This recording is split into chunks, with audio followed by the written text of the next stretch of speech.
আমাদের আরেকটি মিস্টিক্যাল বেঙ্গলির ক্লাসে স্বাগত। আজকে আমরা আলোচনা করব সিবিএসসির বেঙ্গলি সিলেবাসে থাকা কবিতা ক্লাস 12-এ পড়তে জানে এমন এক মজুরের প্রশ্ন।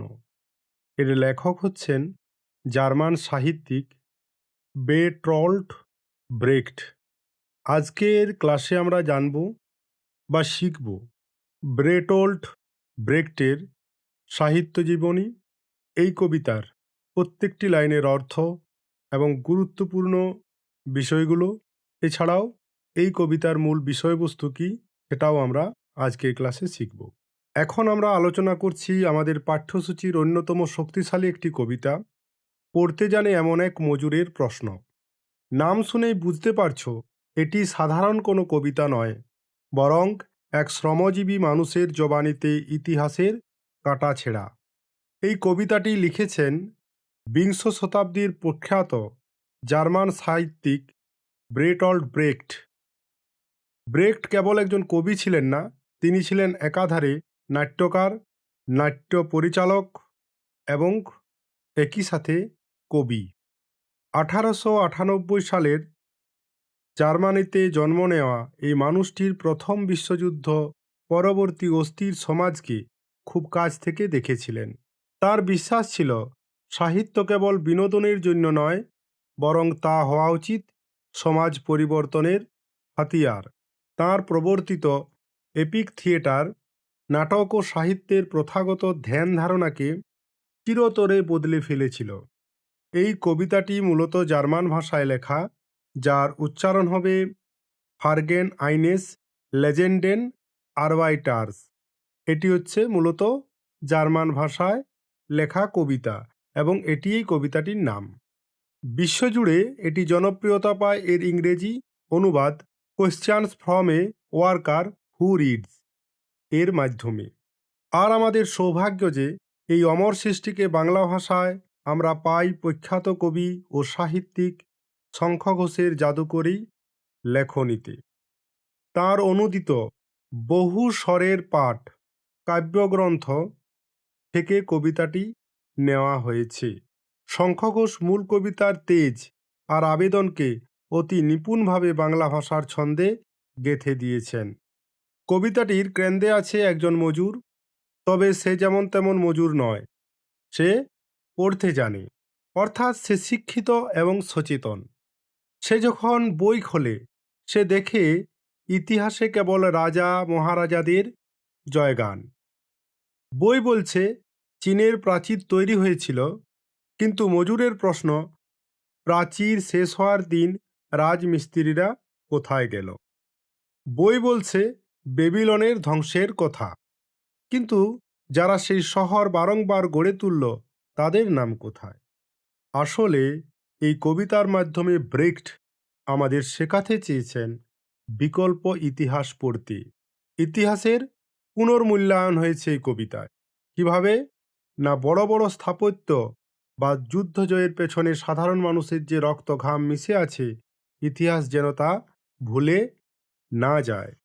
একই সাথে এই কবিতায় শ্রেণী সচেতনতা দেখা গেছে। শোষিত ও মেহনতি মানুষের অবদানের স্বীকৃতি দাবি করাই এই কবিতার মূল সুর। তাই পরীক্ষার জন্য মনে রাখবে, এই কবিতাটি পাঠ্য করার উদ্দেশ্যই হল শিক্ষার্থীরা যেন প্রথাগত একপাক্ষিক ইতিহাসের বাইরে বেরিয়ে এসে আসল কারিগরদের চিনতে শেখে। বইয়ের পাতায় না নাম থাকলেও এই পৃথিবী গড়ে তোলার আসল কারিগর কিন্তু সেই সাধারণ খেটে খাওয়া মেহনতি মানুষেরাই। এখন আমরা আলোচনা করব কবিতাটির প্রত্যেকটি লাইনের অর্থ এবং আমরা আলোচনা করব একই সাথে বিভিন্ন গুরুত্বপূর্ণ বিষয়গুলোকে নিয়ে।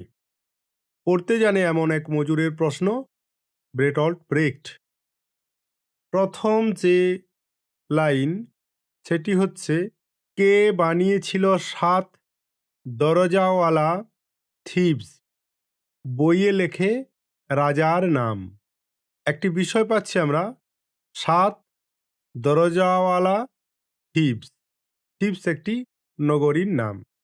আসলে এই লাইন দিয়ে কবি বোঝাতে চেয়েছেন প্রাচীন গ্রিসের বিখ্যাত শহর থিবসের 7টি বড় প্রবেশদ্বার ছিল।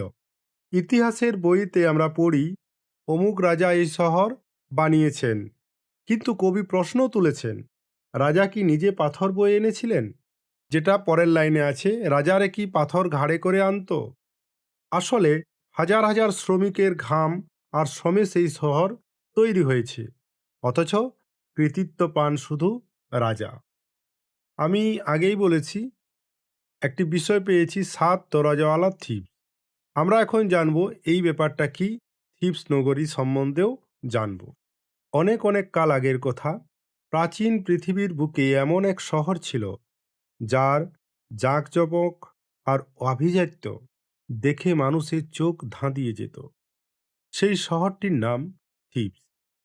মজার ব্যাপার হলো, ইতিহাসে আমরা একই নামে দুটি বিখ্যাত শহরের কথা জানতে পারি, যেন একই নামের দুই যমজ ভাই। একটি থিবস ছিল পিরামিডের দেশ মিশরে, নীল নদের তীরে। এই শহরটি ছিল অসংখ্য বিশাল মন্দির আর অসাধারণ ভাস্কর্যের পীঠস্থান। একে বলা হতো শত তোরণ বিশিষ্ট শহর।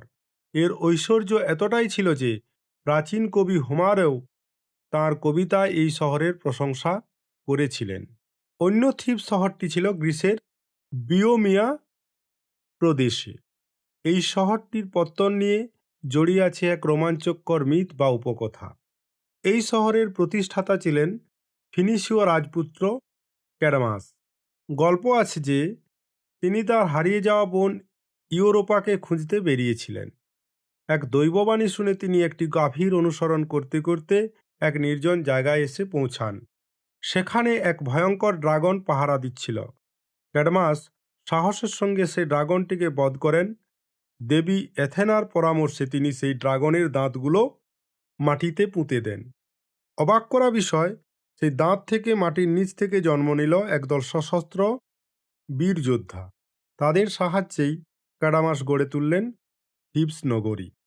এই কবিতায় যে থিবসের কথা বলা হয়েছে, সেই থিবস গ্রিসেরই।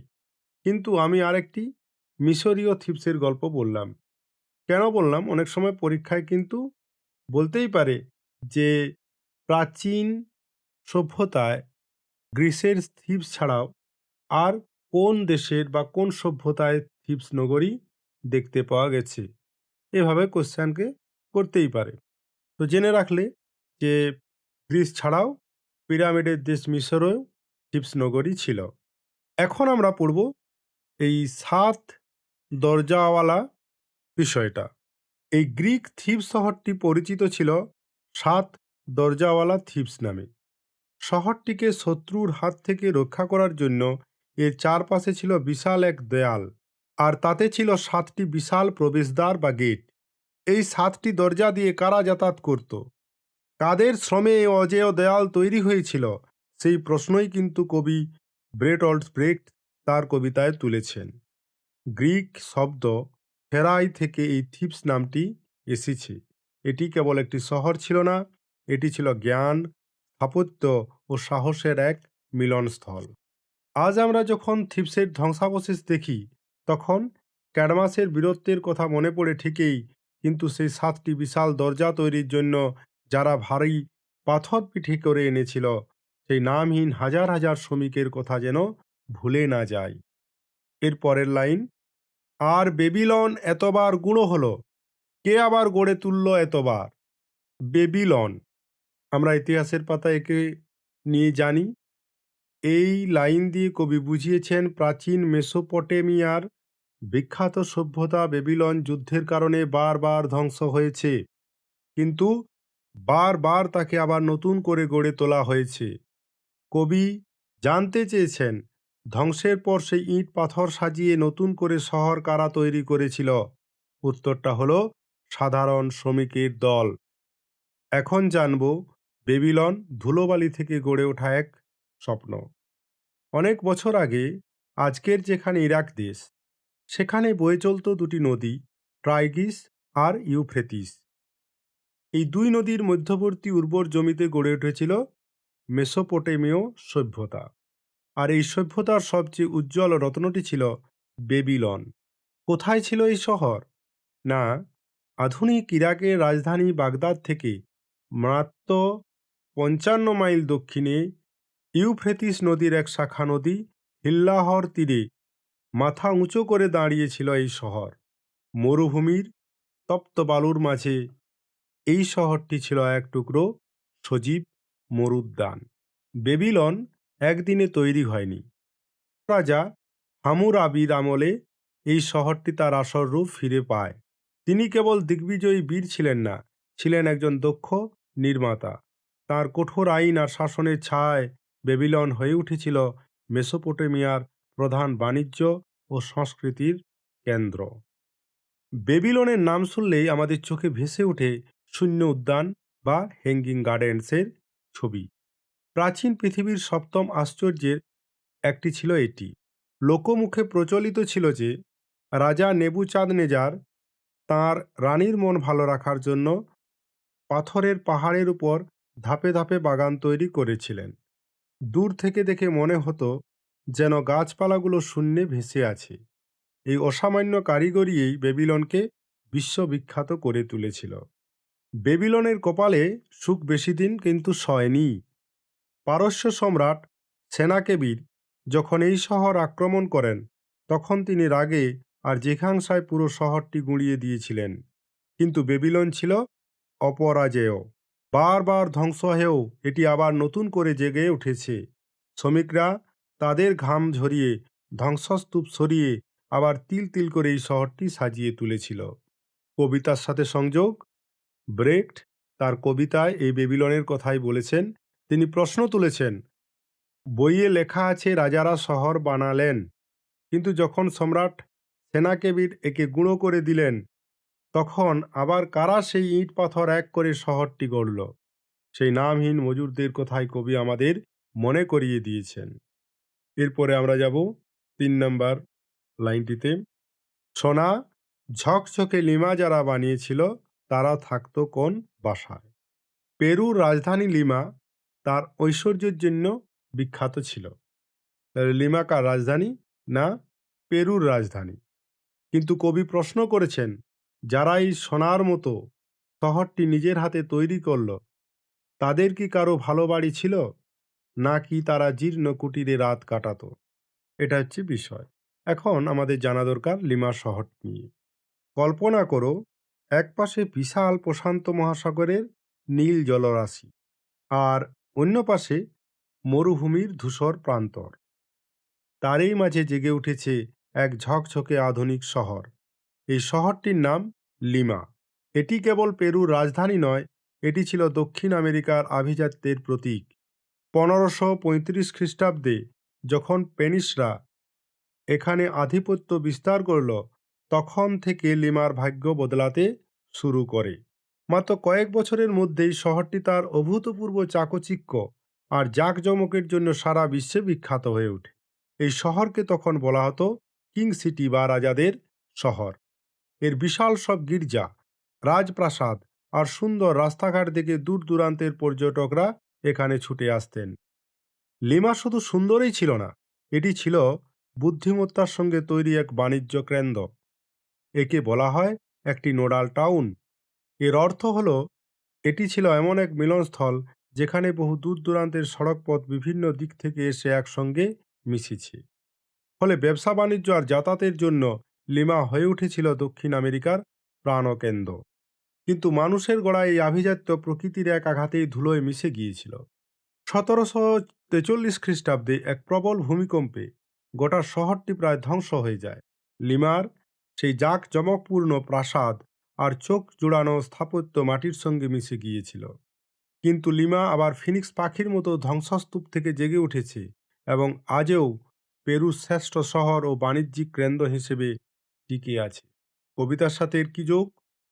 কবি তার কবিতায় প্রশ্ন তুলেছেন, বইয়ে লিমার যে সোনা ঝকঝকে রূপের কথা বলা হয়, সেই শহরটি যারা নিজের হাতে তৈরি করেছিল, সেই রাজমিস্ত্রি বা মজুররা থাকতো কোন বাসায়? শহরটি যখন ভূমিকম্পে ভেঙে পড়ল বা যখন তা তৈরি করা হচ্ছিল, তখন কি রাজারা একবারও ভেবেছিল সেই কারিগরের মাথা গোঁজার ঠাঁই কোথায়? অর্থাৎ যে শ্রমিকরা তাদের রক্ত ঘাম পায়ে ফেলে কঠোর পরিশ্রম করে যে লিমা আবার নতুন করে সাজালো, সেই লিমায় তারা বসবাস করতে কি পেরেছিল? এটাই কবি প্রশ্ন তুলেছেন তার কবিতার মধ্যে। এর পরের লাইন, চীনের প্রাচীর যখন শেষ হলো, সেই সন্ধ্যায় কোথায় গেল রাজমিস্ত্রিরা? মহাকাশ থেকে দেখা যায় চীনের সেই বিশাল প্রাচীর, এটা আমরা সবাই জানি। যখন সেই কাজ শেষ হলো, তখন সেই রাজমিস্ত্রিদের খবর কেউ রাখেনি।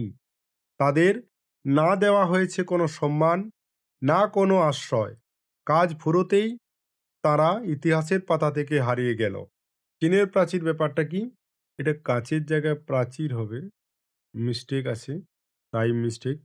পাহাড়ের খাঁজে খাঁজে হাজার হাজার কিলোমিটার জুড়ে একটি দেওয়াল সাপের মতো এঁকে বেঁকে চলে গেছে। ভেবে দেখো, এটি কেবল একটি দেওয়াল নয়, এটি ছিল প্রাচীন চীনের আত্মরক্ষার এক দুর্ভেদ্য দুর্গ। কেন তৈরি হয়েছিল এই প্রাচীর?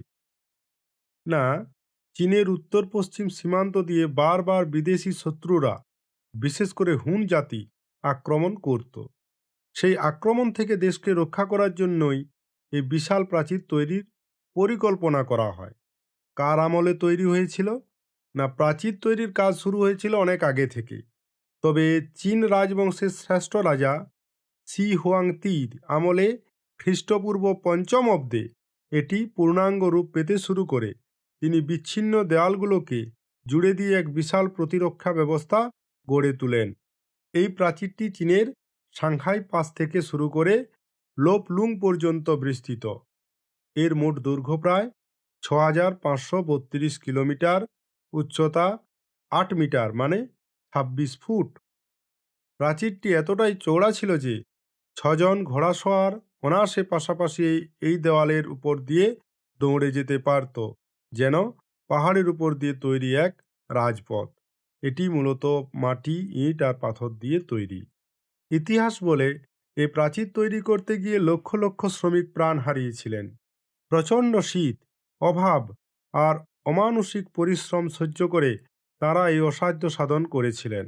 অনেকে একে পৃথিবীর দীর্ঘতম কবরস্থানও বলেন। বেরটোল্ট ব্রেখট তার কবিতায় একটি অসামান্য প্রশ্ন ছুড়ে দিয়েছেন। বলেছেন, চীনের প্রাচীর যখন শেষ হলো, সেই সন্ধ্যায় কোথায় গেল রাজমিস্ত্রিরা? বইয়ে লেখা থাকে, আমরাও পড়েছি যে রাজা শি হুয়াংতি এই প্রাচীর বানিয়েছেন। কিন্তু কবি মনে করিয়ে দিচ্ছেন, প্রাচীর তৈরির শেষ পাথরটি বসিয়ে যখন রাজমিস্ত্রিরা ক্লান্ত শরীরে বাড়ি ফিরতে চেয়েছিল, তখন তাদের আশ্রয় দেওয়ার মতো কেউ ছিল না।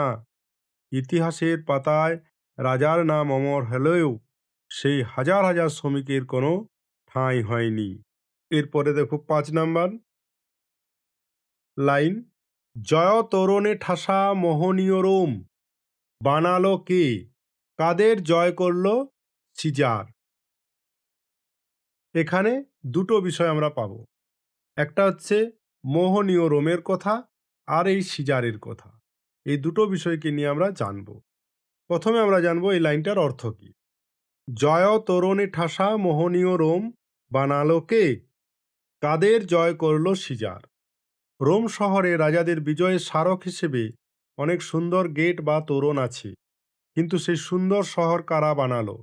রাজা সিজার যখন যুদ্ধে জিততেন, তখন তিনি কাদের পরাজিত করতেন? সেই জয়ী ও বিজিত উভয় দলেই তো ছিল সাধারণ মানুষের রক্ত। তোমরা কি জানো রোম কোন নদীর তীরে গড়ে উঠেছিল? মনে রেখো, রোম ইতালির বিখ্যাত নদী টাইবার, তার তীরে গড়ে উঠেছিল। ইতালির মাঝখান দিয়ে বয়ে চলা টাইবার নদীর তীরে আজ থেকে প্রায় ২৫০০ বছর আগে গড়ে উঠেছিল এই শহর। এর পাশেই নীল জলরাশির ভূমধ্যসাগর, যা রোমকে বাণিজ্যের রাজা বানিয়েছিল। রোমের জন্ম নিয়ে এক চমৎকার লোককথা প্রচলিত আছে। বলা হয়, খ্রিস্টপূর্ব ৭৫৩ অব্দে রোমুলাস রেমাস নামে দুই যমজ ভাই এই নগরীর পত্তন করেছিলেন। লোককথা অনুযায়ী শিশু অবস্থায় তাদের এক নেকড়ে বাঘিনী লালন পালন করেছিল। বড় হয়ে রোমুলাস তাঁর ভাইয়ের নামানুসারে বা নিজের নাম মিলিয়ে এই শহরের নাম রাখেন রোম। রোম মানেই হলো পাথরের গায়ে খোদাই করা শিল্প।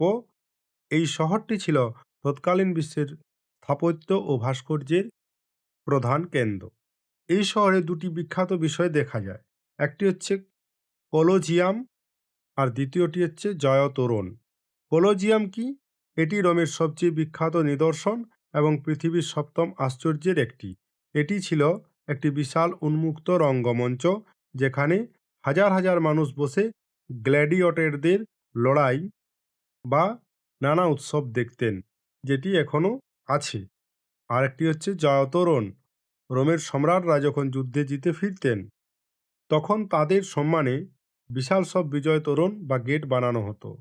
পুরো শহরটি ছিল এমন সব চোখ ধাঁধানো কারুকাজে ঠাসা। এই একটি শহরকেই কেন্দ্র করে গড়ে উঠেছিল বিশাল রোমান সাম্রাজ্য, যা ইউরোপ, এশিয়া ও আফ্রিকার অনেকটা অংশ জুড়ে বিস্তৃত ছিল। এর অস্তিত্ব টিকে ছিল 476 খ্রিস্টাব্দ থেকে 1453 খ্রিস্টাব্দ পর্যন্ত। কবিতার সাথে এর সংযোগ। ব্রেখট তার কবিতায় রোম সম্পর্কে খুব গুরুত্বপূর্ণ একটি প্রশ্ন করেছেন। জয় তোরণে ঠাসা মোহনীয় রোম বানালো কে? কাদের জয় করল? সিজার। ইতিহাসের পাতায় সম্রাট জুলিয়াস সিজারের বীরত্বর কথা লেখা থাকে, কিন্তু কবি আমাদের মনে করিয়ে দিচ্ছেন, ওই বিশাল জয়তোরণগুলো কি সিজার নিজে হাতে গেঁথেছিলেন, নাকি হাজার হাজার কৃতদাস আর রাজমিস্ত্রির শ্রমে সেগুলো তৈরি হয়েছিল? সিজার যখন জয়ী হয়ে ফিরতেন, তখন তার রথ টানত যে ঘোড়া বা যে সৈন্যরা রক্ত ঝরাতো, তাদের নাম কোথায়? আসলে রোমের প্রতিটি সুন্দর ভাস্কর্যের পেছনে লুকিয়ে আছে সাধারণ মানুষের হাড় ভাঙা খাটুনি, যা ইতিহাস প্রায়ই এড়িয়ে যায়। এরপরে চলো কবিতাটির বাদবাকি অংশ দেখি। 6 নাম্বার লাইন। এত যে শুনি বাইজেন্টিয়াম, সেখানে কি সবাই প্রাসাদেই থাকতো? বাইজেন্টিয়াম এর নাম শুনি। এটি একটি বিখ্যাত সাম্রাজ্য ছিল এই সময়ে। বাইজেন্টিয়াম বর্তমান যেটির নাম হচ্ছে ইস্তানবুল, যেটি তুরস্কের রাজধানী, তার জাঁকজমকপূর্ণ প্রাসাদের জন্য বিখ্যাত ছিল। ইতিহাসের পাতায় শুধু প্রাসাদের বিলাসিতার কথা থাকে। কবি বিদ্রূপ করে বলেছেন, সেখানে কি সাধারণ মানুষের কোনো অস্তিত্ব ছিল না? তারা কি সবাই রাজপ্রাসাদেই থাকত? অর্থাৎ এর মাধ্যমে কবি বুঝাতে চেয়েছেন যে বাইজেন্টিয়াম সাম্রাজ্য গড়ে উঠেছিল, যে নগরীর কথা ইতিহাসের পাতায় প্রাসাদের নগরী হিসাবে খোদিত, যে প্রাসাদগুলো বানিয়েছিল নাম না জানা কত কৃতদাসের দল, তাদের কি কারো ঠাঁই হয়েছিল এই প্রাসাদে? তো আমরা এই বাইজেন্টিয়াম সম্পর্কে এখন জানব। রোমান সাম্রাজ্য যখন বিশাল হয়ে উঠল, তখন শাসন করার সুবিধার্থে একে দুই ভাগে ভাগ করে দেওয়া হয়েছিল: পূর্ব রোমান সাম্রাজ্য এবং পশ্চিম রোমান সাম্রাজ্য। পূর্ব রোমান সাম্রাজ্যকে বলা হতো বাইজেন্টাইন সাম্রাজ্য, যার রাজধানী ছিল কনস্টান্টিনোপল, আর পশ্চিম রোমান সাম্রাজ্যের মূল কেন্দ্র ছিল রোম, যার রাজধানী ছিল কনস্টান্টাইনপোল। কনস্টান্টাইনপোল শহরটি এশিয়া ও ইউরোপের সেতুবন্ধন হিসেবে ইতিহাসের মোড় ঘুরিয়ে দিয়েছিল, যার বর্তমান নাম ইস্তানবুল। বাইজেন্টিয়াম বা কনস্টান্টিনোপল তার অভাবনীয় স্থাপত্য ও ভাস্কর্যের জন্য সারা বিশ্বে পরিচিত ছিল। এখানকার রাজপ্রাসাদগুলো ছিল সোনার কারুকার্যে ঠাসা এবং গির্জাগুলোর গম্বুজ ছিল আকাশ ছোঁয়া, যেমন বিখ্যাত হাগিয়া সোফিয়া। এটি একটি বিখ্যাত গম্বুজ। সমুদ্রের তীরে অবস্থিত হওয়ায় এই শহরটি ছিল প্রাচ্য ও পাশ্চাত্যের বাণিজ্যের প্রধান তোরণ। বেরটল্ড ব্রেখট তার কবিতায় এই বাইজেন্টিয়াম নিয়ে একটি সূক্ষ্ম বিদ্রূপ করেছেন। এত যে শুনি বাইজেন্টিয়াম, সেখানে কি সবাই প্রাসাদেই থাকত? ইতিহাসের পাতায় আমরা কেবল বাইজেন্টিয়ামের রাজপ্রাসাদ, সম্রাটদের বিলাসিতা আর সোনার তৈরি সিংহাসনের গল্প শুনি। কিন্তু কবি প্রশ্ন তুলেছেন, একটি শহরে কি শুধু রাজমাতা আর সম্রাটরাই থাকতেন? সেই প্রাসাদগুলো যারা তৈরি করেছিল, সেই রাজমিস্ত্রিরা কোথায় থাকত? সাধারণ মানুষ যারা কর দিত বা সেনাবাহিনীতে কাজ করত, তাদের কি মাথা গোঁজার ঠাঁই ছিল না? আসলে ইতিহাস আমাদের এমনভাবে বাইজেন্টিয়ামের গল্প শোনায়, যেন মনে হয় সেখানে সবাই রাজপ্রাসাদেই বসবাস করত। কবি এই অতিশয়োক্তিকে চ্যালেঞ্জ জানিয়ে সাধারণ মানুষের অস্তিত্বের কথা মনে করিয়ে দিয়েছেন। এরপরে আমরা ৭ নাম্বার লাইনটির আলোচনা করব। এমনকি উপকথার আটলান্টিস যখন সমুদ্র তাকে খেল, ডুবতে ডুবতে সেই রাত্রে চিৎকার করে উঠেছিল কৃতদাসের জন্য। এর অর্থ কি? কাল্পনিক মহাদেশ আটলান্টিস যখন তলিয়ে যাচ্ছিল, তখন সেখানকার অভিজাত মালিকরা সাহায্যের জন্য তাদের কৃতদাসদেরই ডেকেছিল, যার জন্য বলা হচ্ছে সেই রাতে চিৎকার করে উঠেছিল কৃতদাসের জন্য। অর্থাৎ চরম বিপদের দিনেও মালিকরা যে শ্রমিকদের উপর নির্ভরশীল তা এখানে স্পষ্ট। আমরা একটি উপকথার নগরী পাচ্ছি, আটলান্টিস। এটিকে নিয়ে এখন জানব। আটলান্টিস হলো এমন এক উন্নত সভ্যতা যার অস্তিত্ব নিয়ে আজও বিজ্ঞানীরা আর প্রত্নতাত্ত্বিকেরা গবেষণা করে চলেছেন। অনেকে একে কেবল একটি রূপকথা মনে করেন, আবার অনেকে বিশ্বাস করেন এটি সত্যিই ছিল। আটলান্টিসের কথা প্রথম জানা যায় বিখ্যাত গ্রিক দার্শনিক প্লেটোর একটি লেখা থেকে। তাঁর বর্ণনা অনুযায়ী এটি ছিল আটলান্টিক মহাসাগরে অবস্থিত এক বিশাল ও সমৃদ্ধ দ্বীপ। এখানকার মানুষ ছিল অত্যন্ত বুদ্ধিমান এবং তাদের প্রযুক্তি ছিল সমসাময়িক যুগের চেয়ে উন্নত। আটলান্টিস তার বিশাল নৌবহরের জন্য বিখ্যাত ছিল। সমুদ্রের উপর তাদের একচ্ছত্র আধিপত্য ছিল। গ্রিক উপকথা অনুযায়ী এই দ্বীপটি যুদ্ধের কৌশলগত কারণেও খুব গুরুত্বপূর্ণ ছিল। এখানকার বন্দরগুলো সবসময় শক্তিশালী যুদ্ধজাহাজে ঠাসা থাকত। প্লেটো লিখেছেন, আটলান্টিসের মানুষ একসময় খুব অহংকারী হয়ে উঠেছিল।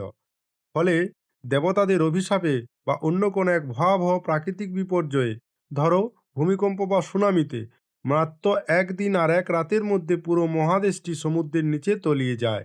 তারপর থেকে আজও মানুষ আটলান্টিস মহাসাগরের নিচে সেই হারানো শহরের ধ্বংসাবশেষ খুঁজে চলেছে। বের্টল্ড ব্রেখট তার কবিতায় এই আটলান্টিসের প্রসঙ্গ খুব অদ্ভুতভাবে ব্যবহার করেছেন। তিনি বলেছেন, এমনকি উপকথার আটলান্টিস যখন সমুদ্র তাকে খেল, ডুবতে ডুবতে সেই রাত্রে চিৎকার করে উঠেছিল কৃতদাসের জন্য। এর গভীর অর্থ কি রয়েছে?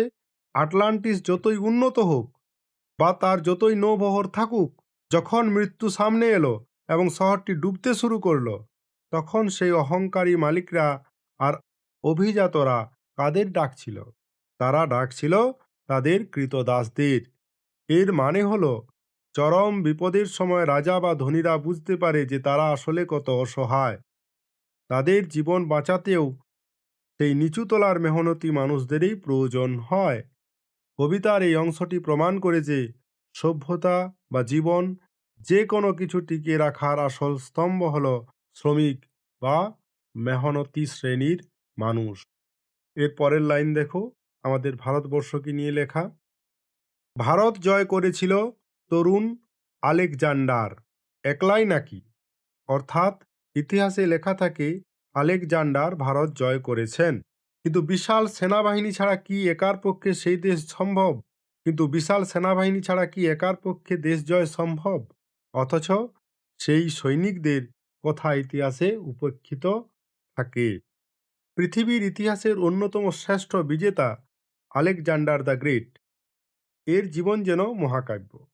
মাত্র ৩০ বছর বয়সেই তিনি অর্ধেক পৃথিবীকে পায়ের তলায় এনেছিলেন। তাঁর সেই অবিশ্বাস্য বিশ্বজয়ের গল্পটি একটু সংক্ষিপ্তভাবে জেনে নিই। আলেকজান্ডার ছিলেন গ্রিসের মেসিডোনিয়া রাজ্যের রাজা ফিলিপের পুত্র। তাঁর রক্তে যেমন ছিল রাজকীয় তেজ, তেমনি তাঁর শিক্ষক ছিলেন বিশ্ববিখ্যাত দার্শনিক অ্যারিস্টটল। ফলে জ্ঞান আর বীরত্ব উভয় দিক থেকেই তিনি ছিলেন অনন্য। মাত্র ২০ বছর বয়সে যখন তার বাবা মারা যান, আলেকজান্ডার সিংহাসনে বসেন, কিন্তু তার স্বপ্ন ছিল সীমানার ওপারে। তিনি বেরিয়ে পড়লেন বিশ্বজয়ে। অসাধারণ সমরকুশলতা আর সাহসের জোরে তিনি একে একে সমগ্র গ্রিস, শক্তিশালী পারস্য সাম্রাজ্য, যাকে বলা হচ্ছে পার্সিপোলিস, এবং মিশর দখল করে নেন।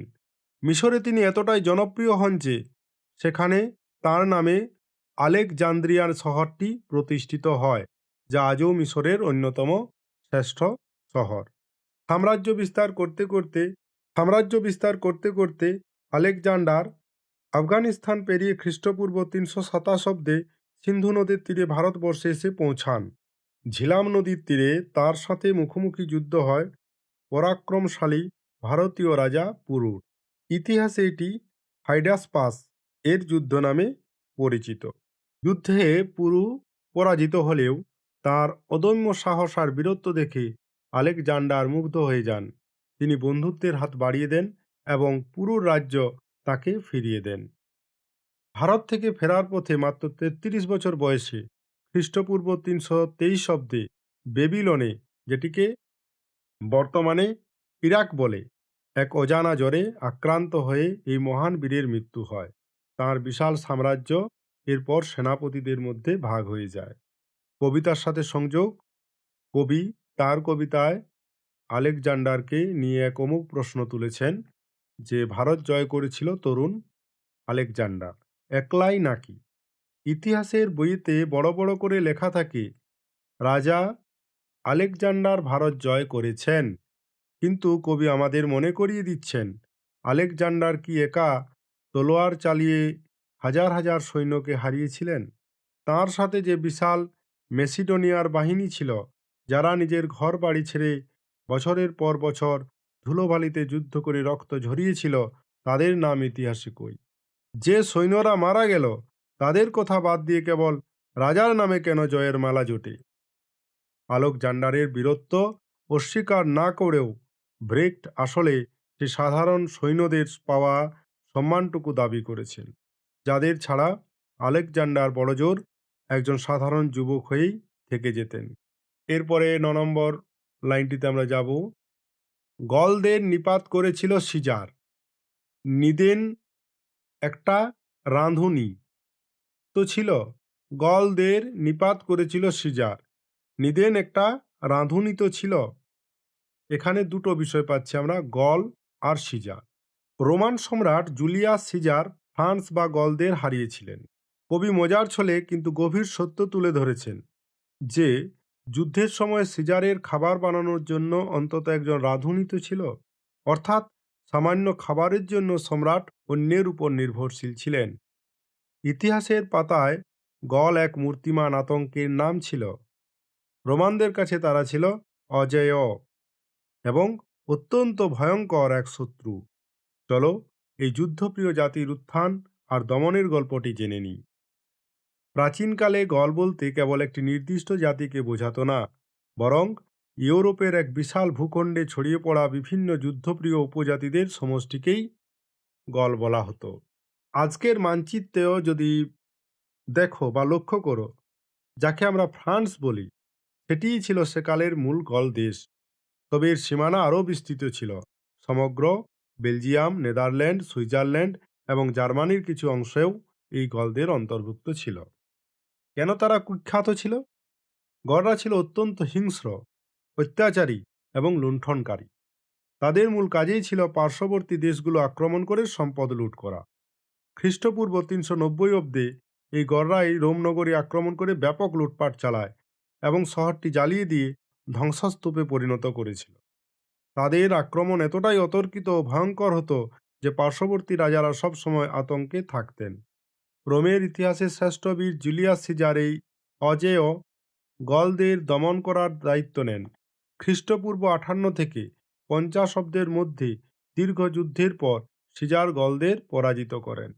এই বিশাল বিজয়ের ফলে তাঁর জনপ্রিয়তা তুঙ্গে ওঠে এবং তিনি রোমান সাম্রাজ্যের ভাগ্য বিধাতা বা সর্বের সর্বা হয়ে ওঠেন।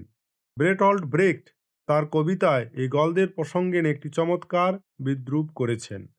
গলদের নিপাত করেছিল সিজার, নিদেন একটা রাঁধুনি তো ছিল। ইতিহাসের পাতায় লেখা থাকে সিজার গলদের হারিয়েছেন, কিন্তু কবি এখানে একটি চরম সত্য তুলে ধরেছেন। সিজার যখন বছরের পর বছর গলের জঙ্গলে বা পাহাড়ে যুদ্ধ করছিলেন, তখন তার ক্ষুধা মেটানোর জন্য অন্তত একজন রাঁধুনি তো ছিল তার সাথে। সিজার কি নিজে তরোয়াল চালানোর পাশাপাশি নিজের রান্নাবান্নাও করতেন? সেই নামহীন রাঁধুনি বা ভৃত্যরা না থাকলে কি সিজার সুস্থ শরীরে যুদ্ধ করতে পারতেন? অর্থাৎ একজন সম্রাট যত বড় বীরেই হোক না কেন, তাঁর জয়ের পেছনে সেই তুচ্ছ রাঁধুনি বা সাধারণ সৈনিকদের অবদান অনস্বীকার্য। ইতিহাস সিরাজকে মনে রাখলেও সেই রাঁধুনিকে ভুলে গেছে। এর পরের লাইন, বিরাট আর্মাডা যখন ডুবল, স্পেনের ফিলিপ কেঁদেছিল খুব, আর কেউ কাঁদেনি। এখানে দুটো বিষয় পাচ্ছি, বিরাট আর্মাডা আর স্পেনের রাজা ফিলিপের কথা। স্পেনের বিশাল নৌবহর বা আর্মাডা যখন ধ্বংস হলো, রাজা ফিলিপের কান্নার কথা ইতিহাসে আছে। কিন্তু ওই জাহাজে যে হাজার হাজার নাবিক ও সৈন্য প্রাণ হারালো, তাদের পরিবারের কান্নার কথা কি ইতিহাসে লেখা আছে? ষোড়শ শতাব্দীতে স্পেন ছিল বিশ্বের অন্যতম শক্তিশালী দেশ। সেই দেশে রাজা দ্বিতীয় ফিলিপ ছিলেন অত্যন্ত প্রভাবশালী এবং একজন গোঁড়া ক্যাথলিক শাসক। তার স্বপ্ন ছিল সমগ্র ইউরোপে নিজের আধিপত্য বজায় রাখা। এখন তাহলে আর্মাডা কি? না, আর্মাডা হচ্ছে একটা বিশাল নৌবাহিনী। রাজা ফিলিপ প্রায় 130টি বিশালাকার জাহাজ, কয়েক হাজার কামান এবং প্রায় 30,000 সৈন্য নিয়ে এই অজেয় নৌবহর তৈরি করেছিলেন। তাঁর দৃঢ় বিশ্বাস ছিল এই স্প্যানিশ আর্মাডাকে ধ্বংস করার ক্ষমতা পৃথিবীর কারোর নেই। কেন এই যুদ্ধ? ইংল্যান্ডের রানী প্রথম এলিজাবেথ ছিলেন প্রোটেস্ট্যান্ট ধর্মের অনুসারী। ধর্মীয় মতভেদ এবং সমুদ্রপথে বাণিজ্যের আধিপত্য নিয়ে ফিলিপের সাথে ইংল্যান্ডের চরম মনোমালিন্য তৈরি হয়। ক্ষিপ্ত হয়ে ফিলিপ 1588 খ্রিস্টাব্দে ইংল্যান্ড আক্রমণ করার জন্য তাঁর বিখ্যাত আর্মাডা পাঠিয়ে দেন। ফিলিপের দম্ভ কিন্তু শেষ পর্যন্ত টেকেনি। ইংরেজ নৌবাহিনীর ছোট কিন্তু দ্রুতগামী জাহাজগুলোর কাছে স্পেনের ভারী ও ধীরগতির জাহাজগুলো পর্যুদুস্ত হতে শুরু করে। তার উপর মাঝ সমুদ্রে এক ভয়াবহ ঝড় আর্মাডার 12টা বাজিয়ে দেয়। শেষ পর্যন্ত 1588 সালের সেই যুদ্ধে স্প্যানিশ আর্মাডা সম্পূর্ণ ধ্বংস হয়ে যায়। যারা বেঁচে ছিল তারা কোনো মতে প্রাণ নিয়ে স্পেনে ফিরে আসে। নিজের সাজানো গোছানো অজেয় বাহিনী এভাবে ধ্বংস হতে দেখে রাজা ফিলিপ প্রচণ্ড মর্মাহত হন। তাঁর সেই বিশ্বজয়ের স্বপ্ন এক লহমায় ধুলোয় মিশে গিয়েছিল। ব্রেটল্ড ব্রেক্ট তার কবিতায় এই ঘটনাটি নিয়ে এক অসাধারণ প্রশ্ন করেছেন। বলেছেন, বিরাট আর্মাডা যখন ডুবল, স্পেনের ফিলিপ কেঁদেছিল খুব, আর কেউ কাঁদেনি। ইতিহাসের বইতে লেখা থাকে আর্মাডা ডোবার পর রাজা ফিলিপ কান্নায় ভেঙে পড়েছিলেন, কিন্তু কবি আমাদের বিবেককে নাড়া দিয়ে বলেছেন, ওই বিশাল জাহাজগুলোতে কি কেবল রাজা ফিলিপের স্বপ্ন ছিল? সেখানে যে হাজার হাজার সাধারণ নাবিক আর সৈন্য সলিল সমাধি লাভ করল, তাদের মা বোনেরা কি কাঁদেনি? তাদের স্ত্রী সন্তানরা কি চোখে পাথর হয়ে যায়নি? ইতিহাস কেবল একজন রাজার চোখের জল দেখতে পায়, কিন্তু সেই হাজার হাজার সাধারণ মানুষের পরিবার যে ধ্বংস হয়ে গেল, তাদের চোখের জলের কোনো হিসাব ইতিহাসে নেই। এটাই হলো ইতিহাসের নিষ্ঠুর পক্ষপাতিত্ব। চলো এরপর বাদবাকি কবিতাটির অংশটা আমরা দেখি। 7 বছরের যুদ্ধ জিতেছিল দ্বিতীয় ফেডারিক। কে জিতেছিল? একলাসে। 11 নম্বর লাইন, 7 বছরের যুদ্ধ জিতেছিল দ্বিতীয় ফেডারিক। কে জিতেছিল? একলাসে। রাজা ফেডারিক দীর্ঘ যুদ্ধে জয়ী হয়েছিলেন, কিন্তু সেই জয় কি শুধুই তাঁর? সাধারণ সৈন্যদের আত্মত্যাগ ও শ্রম ছাড়া কি কোনো যুদ্ধ জেতা সম্ভব? 1744 সালে জন্ম নেওয়া এই সম্রাট কেবল একজন যুদ্ধজয়ী বীর ছিলেন না, তিনি ছিলেন অত্যন্ত আধুনিক মনস্ক এবং শিক্ষিত এক মানুষ। প্রুশিয়ার, যেটি বর্তমান জার্মানির একটি অংশ, প্রুশিয়ার ক্ষমতাকে তিনি এক অনন্য উচ্চতায় নিয়ে গিয়েছিলেন। ফেডারিক ছিলেন একাধারে বহু ভাষাবিদ এবং শিল্পী অনুরাগী। তিনি অনায়াসে বিভিন্ন ভাষায় কথা বলতে ও দাপ্তরিক কাজ পরিচালনা করতে পারতেন। তাঁর দরবারে সবসময় দেশ বিদেশের জ্ঞানী গুণী ও বিজ্ঞানীদের আনাগোনা থাকত। শিল্প ও বিজ্ঞানের উন্নতিতে তাঁর অবদান আজও প্রুশিয়ার ইতিহাসে স্বর্ণাক্ষরে লেখা আছে। তাহলে প্রশ্ন আসছে যে 7 বছরের যুদ্ধ, এই বিষয়টা কি? না, ফেডারিকের শাসনামলে সবচেয়ে বড় ঘটনা ছিল 7 বছরের যুদ্ধ। এই যুদ্ধে তিনি ইউরোপের তৎকালীন শক্তিশালী দেশগুলোর বিরুদ্ধে লড়াই করেছিলেন। কার সাথে? অস্ট্রিয়া, ফ্রান্স এবং রাশিয়ার বিরুদ্ধে, এবং প্রুশিয়ার স্বাধীনতা ও ক্ষমতা রক্ষা করেছিলেন। এই জয়ের ফলেই প্রুশিয়া ইউরোপের এক অন্যতম প্রধান শক্তিতে পরিণত হয়। বেরটল্ট ব্রেখট তার কবিতায় এই ফেডারিককে নিয়ে এক অমুক প্রশ্ন ছুড়ে দিয়েছে। 7 বছরের যুদ্ধ জিতেছিল দ্বিতীয় ফ্রেডারিক। কে জিতেছিল? একলা সে?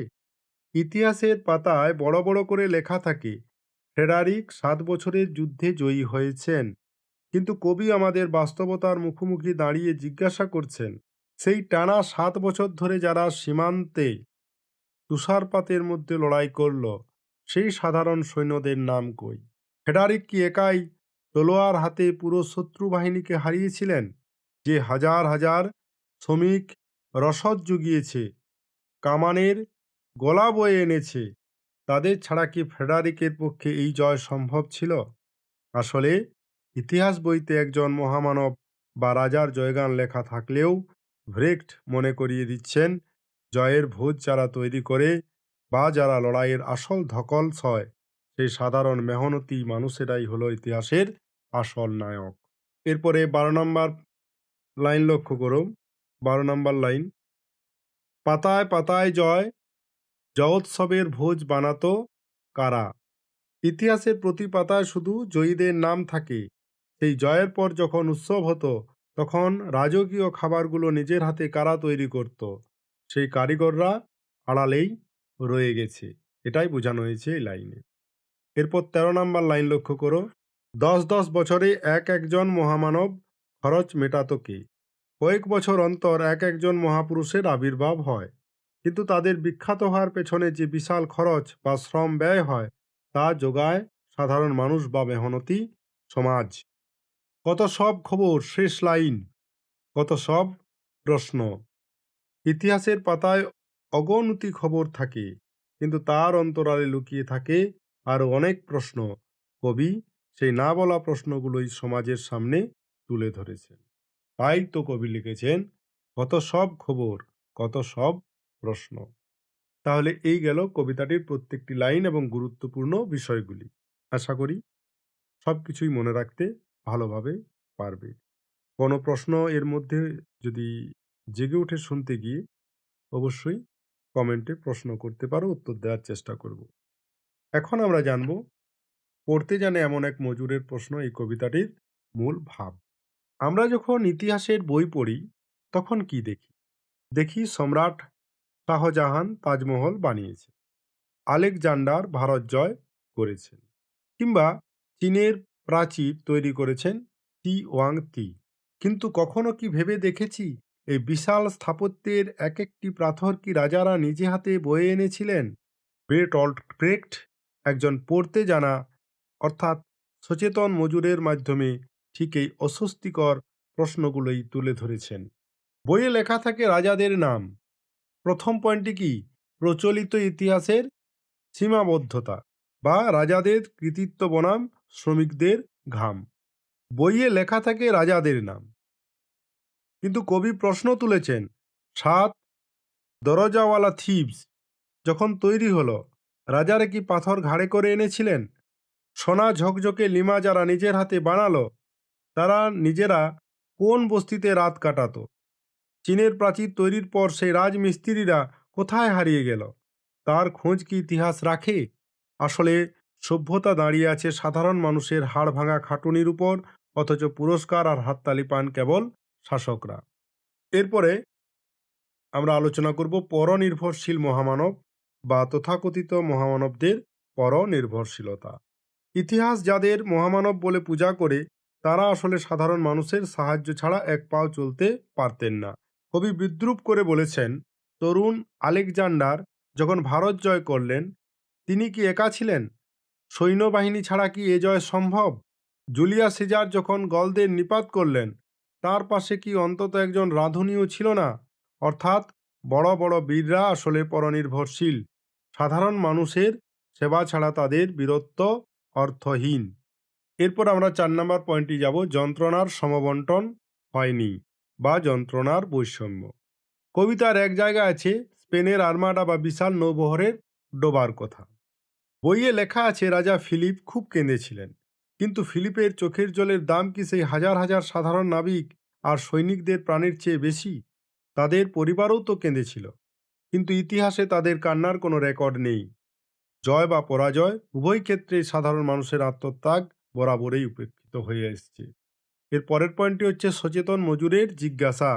এই কবিতার নায়ক একজন মজুর, যে পড়তে জানে। এর অর্থ হলো সে শিক্ষিত এবং সে প্রশ্ন করতে জানে। সে তথাকথিত সাজানো ইতিহাসকে বিশ্বাস করে না।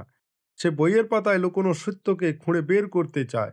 সে চায় এমন এক ইতিহাস যেখানে রাজার নামের পাশে সেই শ্রমিকের নামও থাকবে যে ইট গেঁথেছিল। তাহলে পরিশেষে বলা যায়, এই কবিতাটি আসলে একটি শ্রেণী সংগ্রামের ইস্তেহার। এটি আমাদের শেখায় যে ইতিহাস কেবল রাজা মহারাজাদের ডায়েরি নয়, এটি কোটি কোটি সাধারণ মানুষের শ্রমের ফসল। সভ্যতার প্রতিটি ধূলিকণায় লুকিয়ে আছে মেহনতি মানুষের ইতিহাস। এখন আমরা এই কবিতার উপসংহার নিয়ে আলোচনা করব। পরিশেষে বলা যায়, ব্রেটল্ট ব্রেখটের এই কবিতাটি কেবল কতকগুলো প্রশ্নের সংকলন নয়, বরং এটি প্রচলিত ইতিহাসের চর্চার বিরুদ্ধে এক তীব্র প্রতিবাদ। কবি এখানে দেখাতে চেয়েছেন যে সভ্যতার প্রতিটি ইট আর পাথরের ইতিহাসে লুকিয়ে আছে নামহীন লক্ষ লক্ষ শ্রমজীবী মানুষের রক্ত ও ঘাম। বইয়ের পাতায় কেবল রাজা মহারাজাদের জয়গান লেখা থাকলেও প্রকৃত সত্য হল সাধারণ মানুষের সক্রিয় সহযোগিতা ও অসীম ত্যাগ ছাড়া কোনো মহামানব বা বিজেতার অস্তিত্ব সম্ভব নয়। তাই কবিতাটি ইতিহাসের একপাক্ষিক চশমা খুলে ফেলে এক বিকল্প সমনির্ভর ইতিহাস গড়ে তোলার ডাক দেয়। এই মজুর আসলে শোষিত শ্রেণীর সেই জাগ্রত চেতনার প্রতীক, যে আজ আর অন্ধভাবে মিথ্যা ইতিহাসকে মেনে নিতে রাজি নয়। তাহলে আজকের আলোচনা এখানেই শেষ করছি। আশা করি পড়তে জানে এমন এক মজুরের প্রশ্ন কবিতাটি এবং এর ঐতিহাসিক প্রেক্ষাপট তোমাদের কাছে পরিষ্কার হয়েছে। কোনো প্রশ্ন থাকলে কমেন্ট বক্সে অবশ্যই জানিও। দেখা হচ্ছে পরের ভিডিওতে। ততক্ষণ ভালো থেকো আর মন দিয়ে পড়তে থাকো। ধন্যবাদ।